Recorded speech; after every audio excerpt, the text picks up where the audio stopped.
The allegations from the Twitter whistleblower could ultimately help Elon Musk. That's according to Axios business editor Dan Primack, who is here on CNBC, at least. Hey, Dan. I immediately thought it has to be good probably for Elon. But the discussion we had this morning was there's this notion that Elon said, I'm buying it the way it is. And it'd have to be pretty unbelievably different than what he was aware of at the time. Is it rise to that level yet, do you think? On the bot issue, no. And that's what's most interesting about this whistleblower complaint, to me at least, vis-a-vis Elon, is that when it comes to the bot issue, which is what Elon's been arguing for the last several months, I don't think this particularly helps him. In fact, there's even a line apparently in there which suggests that Twitter is disincentivized to lie about the MDAUs because it doesn't help them from a revenue standpoint, or at least to lie to advertisers about it. The different thing, though, is that there's an argument in here that Twitter has violated the consent decree with the DOJ and the FTC from 2011. If that were true, in theory, again, it would have to be verified and then something would have to happen. There could be a huge fine coming to Twitter here from the government. That could be material. In other words, Elon might have a new front in his argument based on this whistleblower complaint that has nothing to do with bots. Man.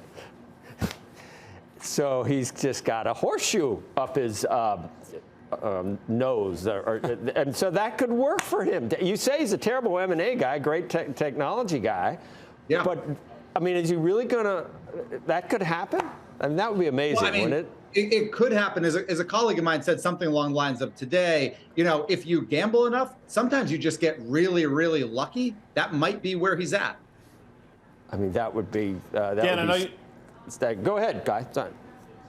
No, I'm sorry, Joe. I apologize. I was going to say, Dan, I know you follow this extraordinarily closely. Obviously, Tesla's up today. I mean, how bullish on the margins is all this news for Tesla, in your opinion? I'm not asking you to play stock market, but that's clearly what's going on. I mean, it's very much on the margins, right? The reason it matters for Tesla is Elon wouldn't necessarily have to sell even more stock. I will say there was another development today that has nothing to do with the whistleblower, is that Twitter's been asking for information on Elon's equity backers, that group of firms and individuals that are contributing in theory to his Twitter deal, because all Twitter and any of us have seen so far is name, amount. We don't know how solid those commitments are. So in other words, were Musk forced to do this deal, could Larry Ellison, Andreessen Horowitz, et cetera, do they have to participate at that point, or could they bail? And that information, hopefully from Tesla's shareholder point of view, would come out, because they don't really know how much Elon would personally be on the hook for this deal, possibly were he forced to do it.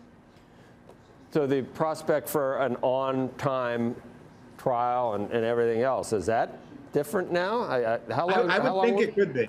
I would think it could be. Remember, Elon's team originally wanted this in February. Twitter wanted it in September. The judge in Delaware gave them October. It's possible this whistleblower complaint could push things back, although, again, there hasn't, to my knowledge, been a motion requesting that yet.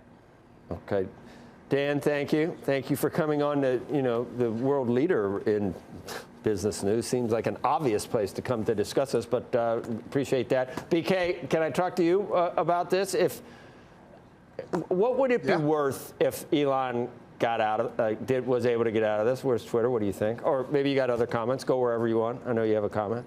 Well, listen, I actually think it would be pretty bullish for Twitter if Elon got out of it, in the sense that it just clears up the uncertainty.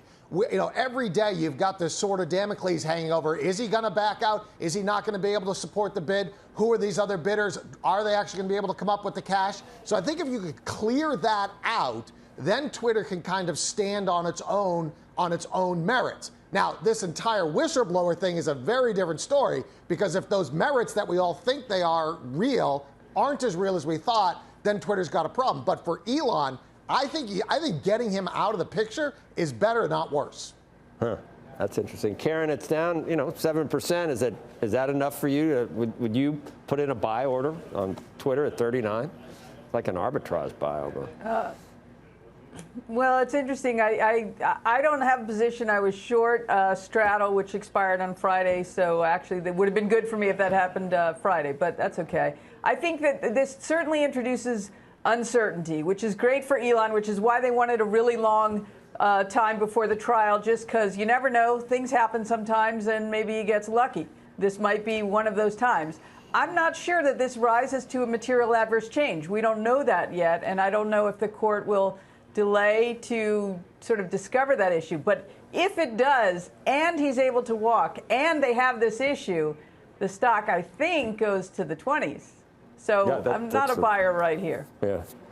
That's what I mean. If you'd have to, it'd almost be like an arbitrage buy that he has to buy it. That's the only reason you do it at 39 that I can think of.